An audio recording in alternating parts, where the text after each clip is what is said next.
Salut, j'espère que vous allez bien. Merci déjà pour tous ceux qui nous suivent sur notre chaîne préférée, Chronique Afrique.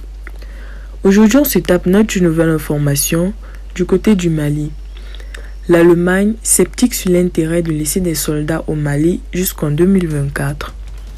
Le nouveau ministre allemand de la Défense, Boris Pistorius, a estimé lundi que le maintien des forces dans son pays au Mali jusqu'en mai 2024 n'avait aucun sens dans les conditions actuelles, car les troupes ne peuvent y remplir leur mission.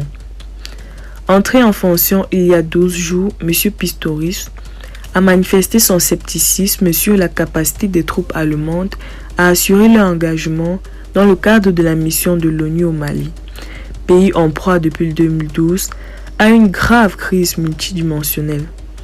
La MINUSMA, créée en 2013 pour aider à stabiliser un État menacé d'effondrement sous la poussée judaïste et protéger les civils, dit être entravé dans sa mission par des restrictions imposées par la junte qui a pris le pouvoir en 2020. Si nos soldats ne peuvent pas quitter leur camp ou simplement se déplacer dans un périmètre réduit, car les drones sont interdits de survol, alors ils ne remplissent pas leur mission, a affirmé M. Pistorius dans les colonnes du journal allemand Süddeutsche Zeitung. Cette mission est alors un gaspillage de temps et d'argent, avant tout pour les soldats qui, loin de leur famille et de leurs amis, vont au casse-pipe, a-t-il ajouté. La dernière fois que des drones ont volé, c'était avant Noël, a-t-il précisé. Une décision sur la durée du mandat devrait tomber en mai. Auparavant, M. Pistorius a l'intention de se rendre au Mali pour se rendre compte lui-même de la situation. Lors d'un voyage à Bamako à la mi-décembre, la prédécesseuse de M. Pistorius, Christine Lambrecht, s'inquiétait déjà de la situation pour les quelques-uns. 100 soldats allemands déployés dans ce pays.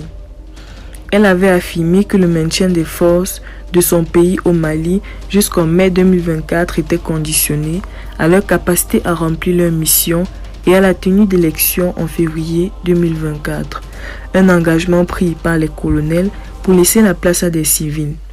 Le Mali a été le théâtre en 2021 d'un second coup d'État en 2 ans qui a raffermi la mainmise des militaires, lesquels se sont éloignés des Occidentaux pour se rapprocher notamment de la Russie. Restez toujours courts en commentaire et respectez les règles de la communauté. N'hésitez pas de liker la vidéo, de la partager et surtout de vous abonner.